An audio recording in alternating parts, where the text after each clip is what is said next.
시간입니다. 오늘 하나님 주시는 말씀은 사도행전 4장 1절로 12절까지 말씀입니다. 사도행전 4장 1절로 12절까지 말씀을 우리 한 절씩 교독하도록 하겠습니다. 사도들이 백성에게 말할 때에 제사장들과 성전 맡은 자와 사두개인들에게 이르러 예수 안에 죽은 자의 부활이 있다고 백성을 가르치고 전함을 싫어하여 그들을 잡음에 날이 이미 저물었으므로 이튿날까지 가두었으나 말씀을 들은 사람 중에 믿는 자가 많으니 남자의 수가 약 5천이나 되었더라.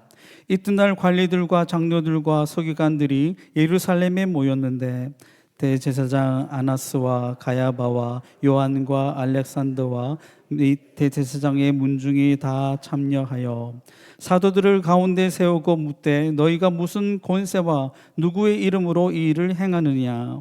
이에 베드로가 성령이 충만하여 이르되 백성의 관리들과 장로들아, 만일 병자에게 행한 착한 일에 대하여 이 사람이 어떻게 구원을 받았느냐고 오늘 우리에게 질문한다면 너희와 모든 이스라엘 백성들은 알라. 너희가 십자가에 못 박고 하나님이 죽은 자 가운데서 살리신 나사렛 예수 그리스도의 이름으로 이 사람이 건강하게 되어 너희 앞에 섰느니라. 이 예수는 너희 건축자들의 버린 돌로서 진 모퉁이의 머릿돌이 되었느니라. 다른 이로서는 구원을 받을 수 없나니 천하 사람 중에 구원을 받을 만한 다른 이름을 우리에게 주신 일이 없음이라 하였더라. 아멘.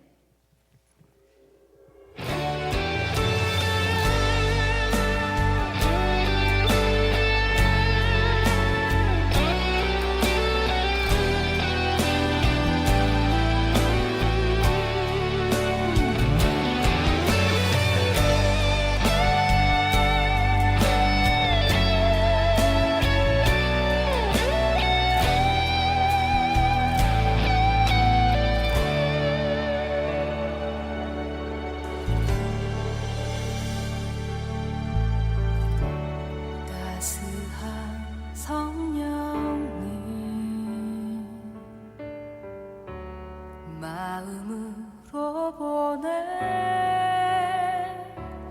내 몸을 감싸며 주어지는 평안함 만족함을 느끼네. 사랑과 진리에 한 줄기 내 몸을 감싸며 주어지는 평안함 그 사랑을 느끼네. 부르신 곳에서 나는 예배하네.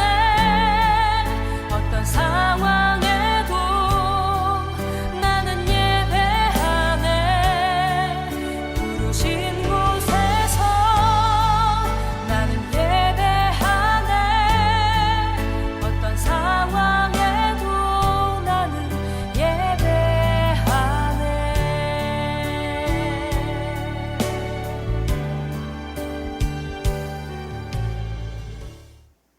할렐루야. 오늘 주일 예배에 오신 우리 모든 성도님들 축복합니다. 우리 1일 멕시코 단기 선교 정말 하나님 은혜 가운데 잘 마치게 해주신 거 감사드리면서 수고하신 모든 분들을 위해 격려의 박수 한번 올리면 좋겠습니다. 수고들 많이 하셨습니다. 네, 축복합니다. 네. 또 오늘 함께 예배 드리시는 우리 방문자들이 좀 계신데요. 우리와 함께 오랫동안 신앙생활 하시다가 니저지로 지금 이사 가셨는데 민혜순 권사님 오늘 이렇게 오랜만에 방문하셨는데 따님도 오셨어요? 같이 일어나세요. 어디 계세요? 민정아 집사님. 저 뒤에 계시는군요. 박수로 우리 한번 환영하겠습니다. 예, 제 이름으로 축복합니다. 또 한국에서 방문하신 성은경 장로님, 이동기 권사님, 예, 어디 계시는지 한번 일어나시면 주님의 이름으로 환영하겠습니다. 축복합니다. 네. 또 스티븐 정, 또 카니 정 성도님, 예, 가정이 오셨는데 한번 일어나시면 주님의 이름으로 환영하겠습니다. 저 뒤에 계시네. 예, 주님의 이름으로 환영합니다. 우리 앞뒤 좌우에 계신 분들하고 서로 한번 축복의 인사 나누실 때 악수하시면서 서로의 사랑을 한번 나눠주시면 감사하겠습니다. 주님의 이름으로 우리 모든 분들 축복합니다. 잘 오셨습니다. 제가 또 오늘 타이밍을 놓쳤네. 일어서서 다 헉을 하려고 그랬는데 요 타이밍을 또 놓쳤습니다. 우리 마음으로는 이미 다 서로를 안아주고 축복하는 사랑의 한 공동체가 된 줄로 믿습니다. 오늘 말씀은 산헤드린 공의회 앞에 선 베드로에 대한 내용입니다. 제사장 그룹에 잡혀온 사도 베드로와 요한은 잡혀온 시점이 아마 저녁 늦은 시간이었던 것 같아요. 그래서 이미 날이 저문 관계로 그 이튿날이 되어서야 비로소 신문을 받게 되었습니다. 그 신문은 공식적인 법정기관이요, 이스라엘 공동체 최고 의결기관인 산헤드린 공의회에서 이루어지게 됩니다. 산헤드린 공의회는 우리와는 조금 개념이 다른데요, 사법과 입법이 하나로 통합되어 있는 그야말로 최고의 기관이에요. 그러니까 여기서 모든 것이 다 결정됐습니다. 여기에 플러스 종교적인 모든 결정까지. 그래서 여기에는 제사장 24명, 또 바리새인들로 이루어진 서기관들 22명, 그리고 백성들의 대표라고 할 수 있는 원로 그룹, 곧 장로들 24명, 합해서 70명인데요. 이 70명과 함께 매해마다 임명받는 의장이 바로 대제사장으로 이루어집니다. 그래서 71명이 산헤드린 공의회로 이루어지게 되는데, 그 구성원 중에서 대표적인 인물이 오늘 본문 5절부터 6절까지 나옵니다. 한번 보실까요? 사도행전 4장 5절부터 6절의 말씀을 다 같이 한 목소리로 봉독합니다. 이튿날 관리들과 장로들과 서기관들이 예루살렘에 모였는데 대제사장 안나스와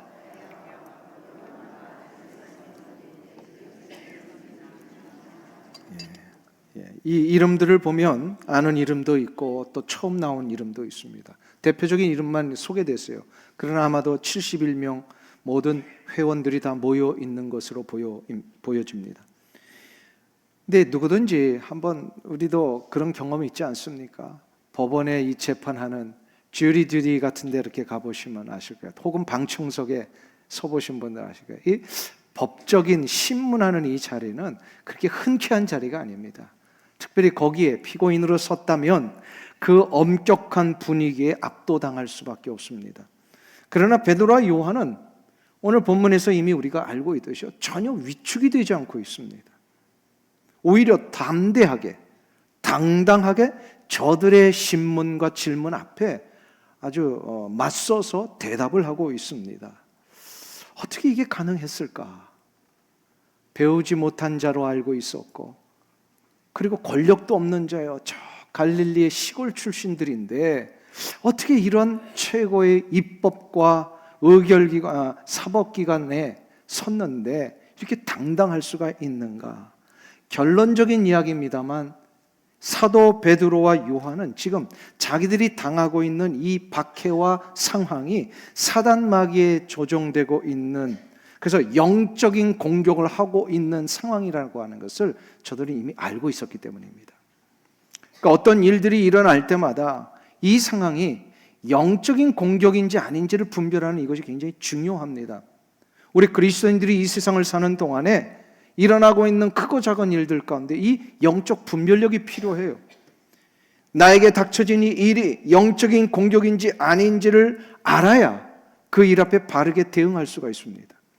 영적인 공격 앞에 우리가 영적으로 이거를 대응해야지, 절대로 이거를 인간적인 힘으로, 관계로, 물리적인 것으로 대응했다면 다 집니다. 다 무너집니다. 그렇기 때문에 영적인 공격이 올 때는 분명히 이거를 영적으로 대응해야 되는데, 그러기 위해서는 영적 분별력이 필요한 거예요. 사도 베드로와 요한에게는 이 영적 분별력이 있었습니다. 아하, 지금 이 상황이 박해구나. 하나님의 나라와 복음의 역사와 예수 그리스도를 전하는 이 일에 지금 사단 마귀가 우리를 방해하고 우리를 막고 위협하고 있구나. 이거를 번뜩 깨달은 거예요. 그래서 이 베드로와 요한은 여기에 주눅들지 않았어요. 담대하게 대응을 했습니다. 자, 그러면 오늘 이 상황 속에서 우리가 한번 좀 깊이 생각해 봐야 될 점들이 몇 개 있어요. 사도 베드로와 요한이 자기들에게 닥쳐진 이 영적 공격을 대처한 방법이 뭐냐? 이걸 우리가 좀 알면 우리 역시도 영적인 공격들이 올 때마다 이것을 물리칠 수 있는 지혜와 교훈을 얻게 될 것입니다. 이를 위해서는 세 가지를 우리가 한번 질문하면서 대답을 하면 좋을 것 같아요. 첫 번째로, 과연 마귀는 영적인 공격을 해올 때에 사용하는 방법이 무엇인가? 이거를 우리가 좀 알면 훨씬 더 대처가 쉽습니다. 사도들을 잡아온 자들의 중심은 바로 사두개인들이었습니다. 이 제사장직을 독점하던 사두개인들이, 그런데 저들이 지금 잡아왔는데 사도들을, 근데 정작 자기들이 해결하지 않고 이 문제를 최고의 의결기관인 사내들인 법정으로 가져옵니다. 왜 자기들이 안 하고 이거를 사내들인 법정으로 이것을 가지고 온 것일까? 그 의도를 저들이 한 질문 속에서 우리가 파악할 수가 있습니다. 7절을 한번 보실까요? 7절 말씀 다 같이 우리 한 목소리로 봉독하겠습니다. 사도들을 가운데 세우고 묻되 너희가 무슨 권세와 누구의 이름으로 이 일을 행하였느냐? 이거를 한번 그대로 좀 놔둬보세요. 7절 말씀. 여기서 사내들인 법정, 곧 의결기관인 71명이 모인 자리에서 이 질문을 주도한 자들이 사두개인들이거든요. 이 사두개인들이 사도 베드로와 요한에게 두 가지 질문을 한 거예요. 뭘 질문했다고 보십니까? 여기서 우리 7절을 쭉 보시면 너희가 무슨 권세로 했느냐? 그리고 또 다른 하나는 누구의 이름으로 이거 행했느냐? 자, 그럼 이걸 나눠서 좀 생각해 보면 무슨 권세로 했느냐라고 하는 이 질문의 의도가 뭘까요? 이거를 쉽게 우리가 바꿔보면 이겁니다. 누구 허락받고 했느냐? 모든 종교적인 권위와 행사는 자기들에게 허락받고 해야 되는데 지금 사도들이 허락도 없이 병고침의 기적을 일으켰잖아요. 근데 병고침의 기적은 허락받고 하는 거예요, 아니에요? 이 병고침의 기적은 누가 이루어주신 거예요? 예, 바로 하나님께서 우리 주 예수 그리스도의 이름이 선포되는 곳에 놀라운 은혜 가운데 기적으로 이루어주신 일이잖아요. 근데 이거를 누구 허락받고 해야 돼요? 어떻게 생각하세요? 근데 지금 종교 지도자들이 기득권을 갖고 있잖아요. 모든 종교적인 일들은 자기들의 허락하에 이루어진다라고 생각하는 이것이 꽉 차 있기 때문에 사도들이 예수 그리스도의 이름을 선포함으로 나면서부터 걷지 못했던 자를 고쳐준 이 놀라운 회복과 치유의 기적, 이것이 자기들의 종교적인 기득권을 도전하는 것이다라고 생각을 한 거예요. 사내들인 공회에 있는 모든 종교 지도자들이 다 이 문제에 빠져 있어요. 겉으로는 종교적인 지도자라고 생각하지만 전혀 종교적인 거에 관심이 없어요. 저들의 관심은 오직 권력과 힘과 자기들의 기득권 유지하는 거. 영적인 공동체의 지도자로 있는데 지금 이 문제에 빠져 있다. 요거를 제일로 잘 활용해서 문제를 일으키는 자가 누굴까요? 예, 사단마귀입니다. 공동체에서 제일로 조심해야 될 부분이 이 부분이에요. 공동체 안에서 이루어지는 모든 일들은 내 일이 아니라, 지도자들의 일이 아니라 누구의 일이에요? 하나님의 일입니다. 영적인 공동체, 이스라엘 공동체, 사내들인 공회 안에 이루어지는 모든 일들은 하나님의 일이었어요. 근데 이거를 자기들의 일로, 자기들의 권위 속에서 할 수 있는 것이라고 착각하며 그대로 지내다 보니까 모든 일을 다 그런 식으로 해석을 한 거예요. 사두개인들이 지금 이 문제에 심각하게 빠져 있습니다. 이것은 내 권한인데, 이것은 내 결정하에 속해 있는 것인데 왜 네가 함부로 허락도 없이 이거 하느냐? 얼마나 교만한 생각입니까? 이러한 생각을 갖고 이러한 일들을 입 밖으로 내뱉는 자들을 향하여서 하나님은 이렇게 말씀하실 것 같아요. 진짜 그게 너의 것이냐? 진짜 그 일이 너의 일이냐? 너의 권한이냐? 이렇게 물어보실 것 같아요. 하나님 나라 안에 있는 모든 일, 하나님의 공동체, 영적인 공동체 안에 있는 모든 일은 오직 하나님의 권한과 권위 안에만 있습니다. 우리는 오직 우리 주 예수 그리스도와 전능하신 하나님의 권위 앞에 말씀의 원리대로 순종하며 따라갈 뿐입니다. 이게 영적인 공동체, 교회 공동체 안에 있는 자들이 결코 잊어서는 안 되는 아주 중요한 원리예요. 근데 이 원리를 자꾸 잊어버리게 만들고 요거를 흐리게 만드는 자가 누구라고요? 마귀입니다. 마귀가 이 작전을 자꾸 피고 있는 거예요. 그러니까 영적인 공동체 주인 행사를 자꾸 인간이 하게 만들잖아요. 여기 자꾸 빠지면 안 돼요. 지금 사두개인들이 오늘 본문 한번 보세요. 거기 보시면 누구의 허락받고 했느냐? 4절 우리 7절 보세요. 너희가 무슨 권세로 했느냐? 그런데 이게 지금 마귀의 조종당해서 자기도 모르게 이 이야기를 내뱉은 건데요. 둘째 질문이 있다고 그랬어요. 누구의 이름으로 이 일을 했느냐?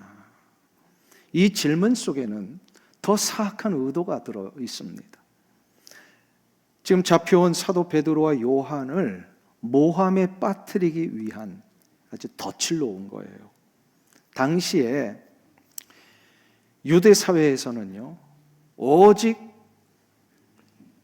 저들의 입에서는 하나님이라고 하는 이름만 나와야 되는데 다른 이름이 나오면 이건 모든 것을 금기시해서 하나님 외에 다른 이름을 언급하는 모든 자들을 신성모독으로, 이단으로, 그리고 사형에 처하는 이런 일들을 행했습니다.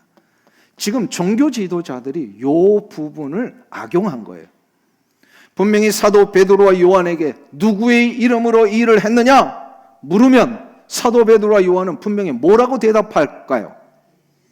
지금 성령 충만해서 그동안 예수 그리스도의 이름을 선포했고 예수의 부활과 다시 오심과 구원의 역사를 설교했던 사도 베드로, 그리고 예수님의 이름으로 병 고침의 기적을 이뤘던 사도 베드로, 그리고 사람들이 막 사도 베드로를 우러러 보려고 하는 이 시점에 나 우러러 보지 말고 예수 그리스도의 이름으로 이루어진 것을 잊지 말라 이렇게까지 선포했던 베드로 잡아가지고 누구의 이름으로 이거 했느냐 물어보면 분명히 뭐라고 대답하겠어요?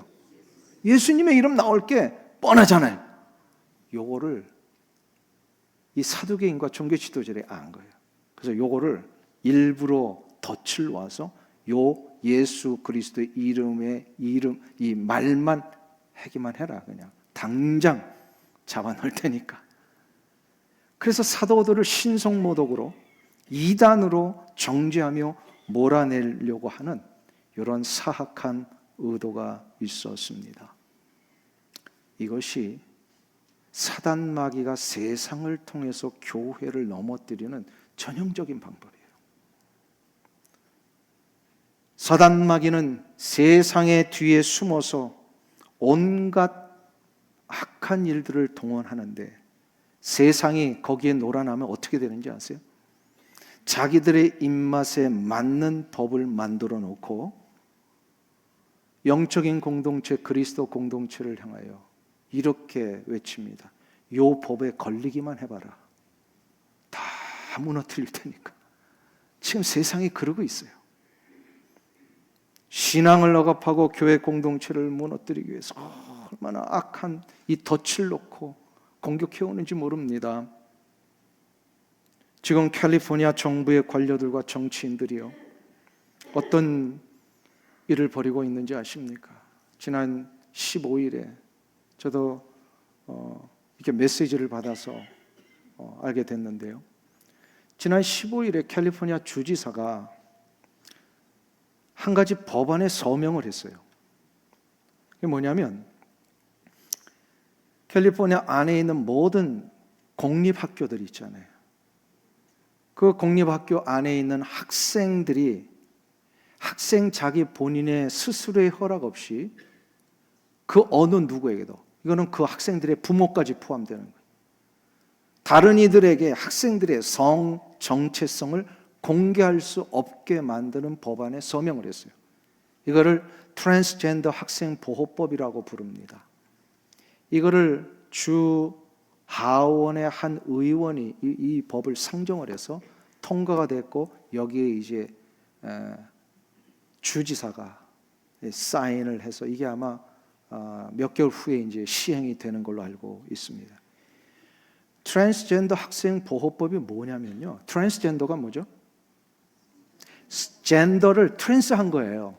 그러니까 성을 자기 스스로 바꾼 거예요. 이 성을 바꿨다라고 해서 남자가 여자로 바뀌고 여자가 남자로 바뀌는 이것이 뭐 어떤 의학적인 방법으로 했던 아니면 심리적인 어떤 변화에서 이것이 됐던, 자기 스스로가 남자인데 여자라고 얘기를 하고 여자인데 남자라고 얘기하는 이런 모든, 그래서 자기는 거기에 맞게 이제 성을 내가 스스로 정한, 이게 이제 이런 얘기를 하는 사람들이 다 트랜스젠더들이잖아요. 이 트랜스젠더들이 바뀌었는데, 이게 그렇게 바뀌었는데, 이거를 학교 교사들은 다 알고 있는데 이거를 부모에게 말하면 안 된다는 거예요. 부모나 다른 아이들에게 이 사실을 통보하는 것을 법으로 금지하는 법. 이것은 실은 그 학생들의 부모의 권리를 말살하는 것이고, 자기 자식들을 보호하겠다는 부모들의 모든 권리들을 막아버리는 아주 악한 법입니다. 이거는요, 지금 전 미국에서 캘리포니아가 처음으로 지금 시행된 거예요. 이것 때문에 많은 사람들이 지금 떠나려고 하면 됩니다. 특별히 그 자녀들을 둔 학부모들이요, 캘리포니아를 지금 막 떠나려고 하고 또 떠나고 있고. 저는 이 사태를 보면서 캘리포니아가 어떻게 이렇게까지 타락할 수 있는가? 이것은 하나님이 만들어 놓으신 창조의 질서를 세상의 법으로 무너뜨리는 사단마귀의 전형적인 모습입니다. 캘리포니아 주지사를 비롯해서 정부 관료, 캘리포니아 주 교육위원들, 상하원에 있는 모든 주 정치인들, 이들이 이것을 법으로 정해놓고, 물론 다 거기에 동의한 것은 아니라고 봅니다. 그러나 이제 통과된 이 마당에 이것을 정해놓고 여기에 앞장섰던 사람들은 속으로 외치고 있습니다. 이 법에 걸리기만 해봐라, 다 무너뜨릴 테니까. 지금 아마 그러고 있는 것 같아요. 이게 마귀의 계략입니다. 여기까지만 제가 이렇게 말씀을 드리면 다 낙심이 되시잖아요. 저도 이 통과의 소식을 듣고 조금 마음이 힘들었어요. 그런데 저들이 모르는 한 가지가 있어요. 이런 일에 앞장서고 이걸 법안을 만들어 놓고 이 법에 걸리기만 해봐라, 다 무너뜨릴게 하면서 막 으르렁대면서 지금 삼킬 자를 찾고 있는 자들이 모르는 한 가지가 있습니다. 그것은 바로 세상의 법, 정치적인 논리, 세속적인 기준들이 결코 넘을 수 없는 한 가지가 있다는 이 사실을 모르고 있어요. 그것은 바로 이 세상은 오직 하나님의 섭리와 간섭 속에서 하나님이 원하시는 대로 운행되어 왔고 앞으로도 그렇게 운행될 것이라는 사실입니다. 하나님은 창세 때부터 지금까지 하나님의 전능하신 손으로 이 땅을 다스리셨고, 주님의 재림 때까지 하나님의 원하시는 뜻대로 이 세상을 붙들고 가십니다. 그 수없는 인간의 역사 속에 하나님을 대적하는 일들이 얼마나 많았습니까? 수없는 독재자들과 수없는 사악한 이런 방법에 의하여서 교회를 무너뜨리고 영적인 공동체를 무너뜨리려고 하나님이 만들어 놓으신 창조의 질서를 무너뜨리기 위해서 수도 없는 시도들이 있어 왔습니다. 그러나 시간이 좀 지나니까 다 무너졌어요. 그런 일들 다 없어져 버렸어요. 성경을 불태우는 일을 그렇게 공산국가에서들 했는데 요즘은 성경이 어떻게 들어가고 있어요? 다 전화기 속에 들어가 있어요. 다 USB 조그마한 칩 속에 들어가 가지고 보고 싶으면 다 보게 만들어놓은 이 세상. 그래서 우리가 전화기 회사들 좀 고마워해야 돼요. 종이로 만든 성경책 불태우면 다 없어질 줄 알았는데 성경은 더 많이 퍼졌어요. 이것을 통해 우리는 한 가지를 알 수 있습니다. 아무리 사단 마귀가 집요하게 영적인 공동체를 무너뜨리려고 하는 이 계략으로 공격해 올지라도 전능하신 하나님의 살아계시기에 이 모든 것을 다 해결하신다는 거예요. 그러니까 실망하지 마세요. 캘리포니아에 지금 이루어지고 있는 일 실망하지 말고 캘리포니아 괜히 떠나지 마시고 여기에서 우리가 하나님이 어떻게 역사하시는지를 보자고요. 여러분들 이걸 믿으십니까? 이걸 믿으신다면 우리는 다음에 두 번째 질문을 해야 합니다. 우리 그리스도인들은 세상의 위협과 교묘한 사단의 공격을 그러면 어떻게 대응해야 될 것인가? 아까 그 원리를 미리 말씀을 드렸습니다. 영적인 공격이 올 때에 우리는 어떻게 대응해야 된다고요? 영적으로 대응을 해야 합니다. 영적인 공격이 올 때 무슨 인간의 관계를 빌린다거나 인간적인 뭐라 어떤 방법을 자꾸 이게 먼저가 아니란 말이에요. 영적인 공격이 올 때 영적으로 대응하여 이것을 이겨낼 수가 있어요. 그 대응하는 방법을 사도 베드로의 대답 속에 우리가 정확하게 알 수가 있습니다. 9절을 한번 보시겠어요? 오늘 읽은 본문 9절 말씀 다 같이 우리 한 목소리로 읽겠습니다. 만일 병자에게 행한 착한 일에 대하여 이 사람이 어떻게 구원을 받았느냐고 오늘 우리에게 질문한다면, 이건 무슨 얘기냐면 사도 베드로가 위협 가운데 베드로와 요한을 신문하고 있는 저들에게 의연하고 당당하게 다시 질문하는 거예요. 당신들 질문 잘못됐어. 이걸 지금 얘기를 해주는 거예요. 이 상황에서는 그렇게 질문하는 게 아니야 라고 하면서 이런 얘기를 합니다. 지금 병자에게 일어난 일, 착한 일 아니냐 이거예요.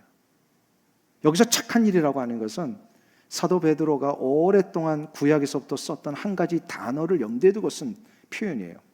착한 일은 선한 일이고 선한 일은 또 다른 표현에 의하면 좋은 일입니다. 좋은 일. 지금 이거 좋은 일 아니냐 이거예요. 선한 일 아니냐 이거예요. 창세기 1장에 의하면 하나님이 천지창조를 하실 때마다 그 하루가 지나고 나서 꼭 뭐라고 표현하셨어요?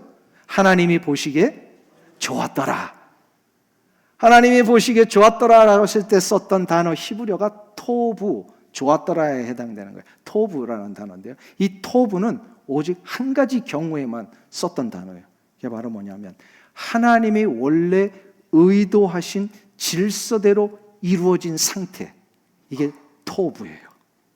하나님이 원래 계획하시고 의도하신 상태대로 다 이루어진 것, 그리고 혹시나 그것이 무너졌을 때에도 다시 이것이 원래대로 회복되어 있는 상태, 이게 좋은 상태예요.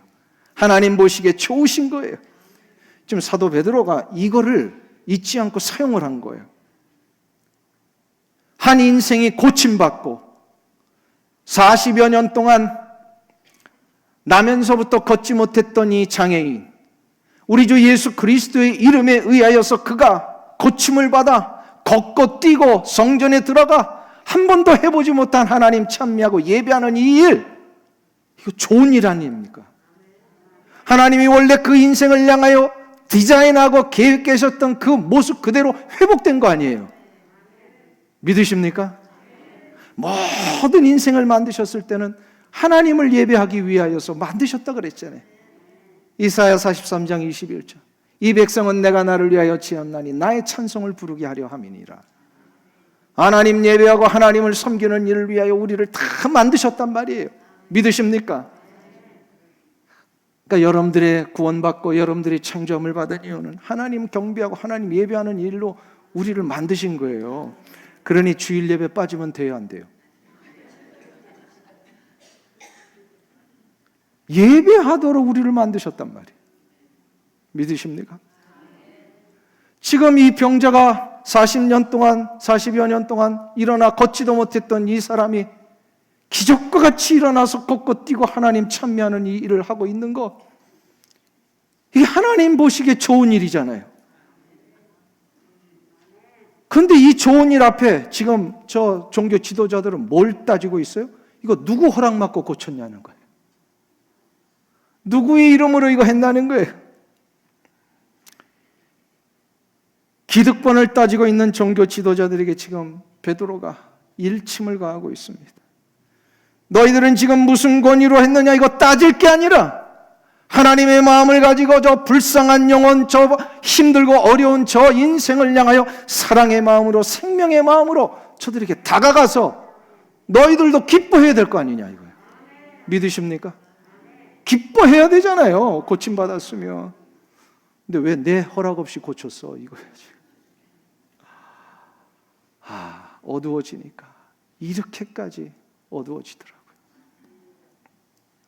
사두개인들과 종교 지도자들의 문제는 하나님의 마음과 하나님의 눈으로 보지 못하는 거예요.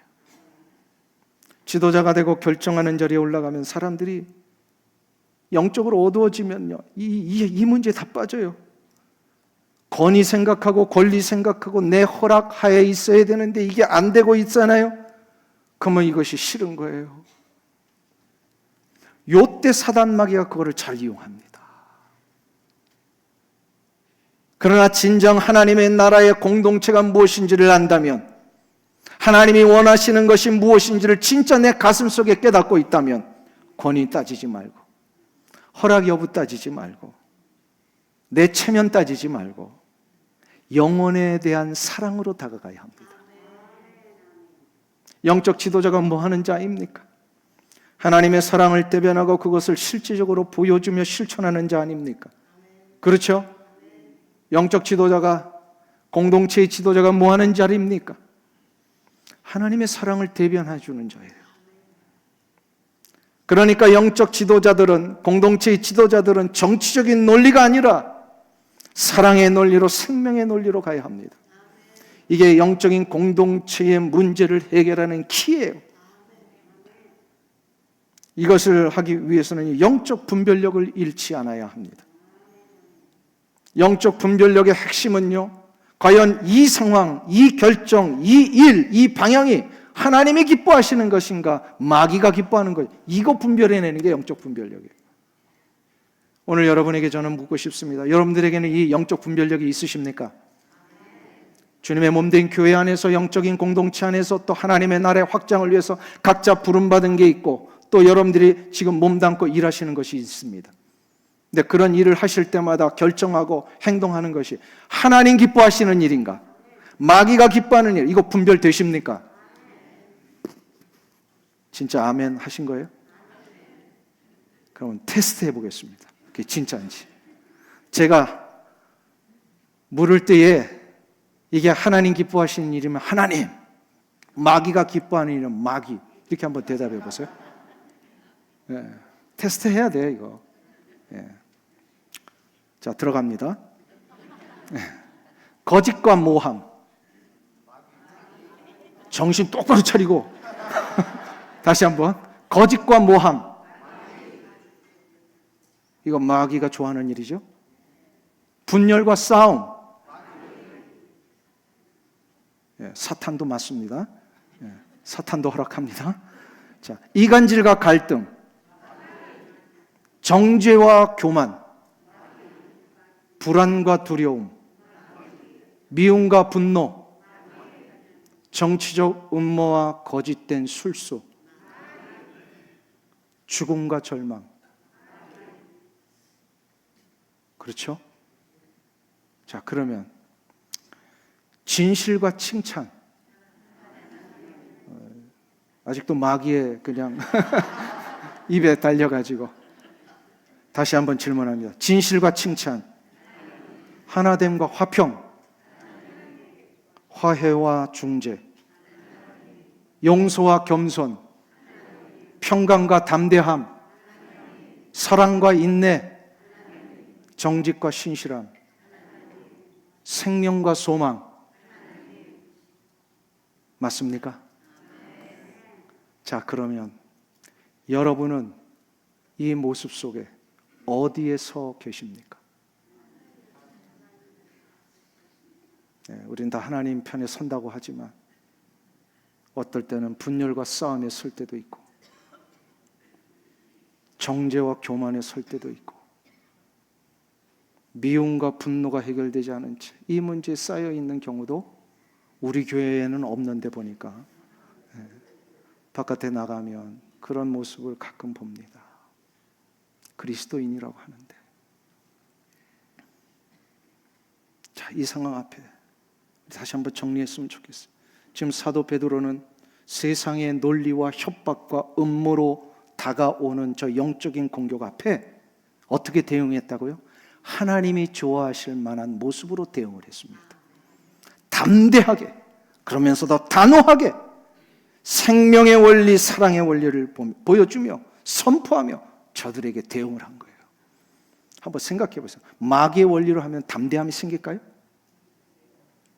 마귀의 원리로 하면요, 겉으로 아닌 척하면서 속에서 다 불안해요. 이래도 되는가? 이러면서 합니다. 그런데 하나님의 원리, 생명의 원리, 사랑의 원리로 나갈 때는요, 담대해지게 돼 있어요. 당당하게 돼 있어요. 이것이 바로 영적 공격을 이기는 승리의 비결입니다. 사랑하는 성도님 여러분, 모두가 다 하나님 기뻐하시는 생명의 원리, 사랑의 원리로 모든 영적인 일들을 대응하며 나가시길 주의 이름으로 축원합니다. 자, 그러면 마지막 세 번째 질문해야 돼요. 과연 우리는 어떻게 해야 하나님 좋아하시는 생명의 원리, 사랑의 원리를 구체적으로 실천할 수 있는 것인가? 오늘 10절이 그것을 또 가르쳐주고 있어요. 10절 말씀 우리 다 같이 한 목소리로 봉독하겠습니다. 너희와 모든 이스라엘 백성들은 알라. 너희가 십자가에 못 박고 하나님이 죽은 자 가운데서 살리신 나사렛 예수 그리스도의 이름으로 이 사람이 건강하게 되어 너희 앞에 섰느니라. 그리스도인들이 이 세상을 사는 동안에 승리하는 비결은요, 이를 악물고 싸우는 게 아닙니다. 생명의 원리, 사랑의 원리의 근원이신 예수 그리스도를 소개하고 그분의 이름을 선포하는 겁니다. 이것이 바로 영적 전쟁에서 승리하는 비결이에요. 이것이 되기 위해서는 우리가 언제나 생명의 역사를 이루어 주시는 우리 주 예수 그리스도에게 늘 다 있어야 돼요. 그래서 조금만 찌르기만 하면요, 예수가 나와야 돼. 누가 옆에서 쿡 찔렀는데 그냥 막 욕이 나온다 지금. 예수 그리스도에게 다 있는 게 아니에요.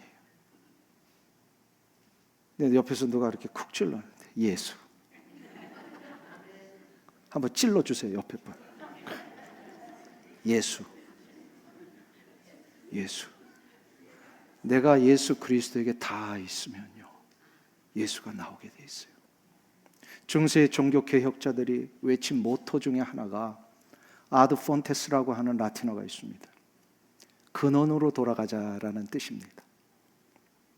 왜 종교 개혁자들이 이 모토를 외치며 종교 개혁을 일으켰을까요? 중세 1000년 동안 사단이 던진 어둠과 절망, 탄식과 고통, 중세 1000년의 가톨릭의 그 암울했던 전통, 그리고 영적인 분별력을 잃어버렸던 교황의 잘못된 교서들, 이러한 것에서부터 교회와 그리스도인들이 헤어나올 수 있는 유일한 길은 빛과 소망이 저들의 인생 속에 비춰져야 된다는 뜻이, 모든 성도들이 빛과 소망의 빛이 비춰지기 위해서는요, 빛과 소망, 생명의 근원 되신 예수 그리스도에게로 돌아가는 것 외에는 방법이 없었어요. 중세 1000년이요, 가톨릭이, 교황이 예수 그리스도 가운데서 다 막아버리고요, 예수님에게로 들어가는 길을 다 막고 있었어요. 혹시 천주교 출신들이 계시면 정확하게 여러분들이 계셨던 천주교가 뭔지를 정리 다시 하셔야 돼요. 다시 하셔야 돼요. 저는 무슨 종교적인 무슨 싸움을 붙이려고 하는 사람이 아니에요. 진리를 제대로 알자는 거예요. 다 중간에 지금 가리고 있습니다. 우리는 직접 예수 그리스도에게로 들어가야 합니다. 그리고 예수 그리스도를 통하여 하나님에게 직접 나아갈 수 있는 길을 열어주셨어요. 종교개혁자들이 이거를 가르쳐 준 거예요. 아드 폰테스, 근원으로 돌아가자. 우리의 근원은 누구이십니까? 우리의 생명과 우리의 소망과 빛의 근원 되신 주 예수 그리스도, 그분에게로 돌아가야 인생이 메마르지 않고 날마다 생명의 역사를 얻습니다. 그래서 요한복음 6장 35절에서 주님은 말씀하셨습니다. 나는 생명의 떡이니 내게 오는 자는 결코 줄이지 아니할 터이요 나를 믿는 자는 영원히 목마르지 아니하리라. 예수 그리스도만이 생명의 근원이십니다. 생명의 근원이신 우리 주 예수 그리스도에게로 돌아갈 때만이 주님이 주시는 생명의 능력을 우리는 얻고 그 생명의 능력으로 살 수가 있습니다. 이게 바로 영적인 공격을 이기는 아주 중요한 원리예요. 사단 마귀는 온갖 수단과 방법을 동원해서 우리를 넘어뜨리려고 지금도 다가오고 있습니다. 때로는 믿었던 사람으로 배신과 아픔을 당하기도 하고, 때로는 무너지지 않을 것 같은 내 인생의 든든한 울타리가 한순간에 무너지는 경험도 합니다. 없어질 것 같지 않았던 물질도 한순간에 없어지더라고요.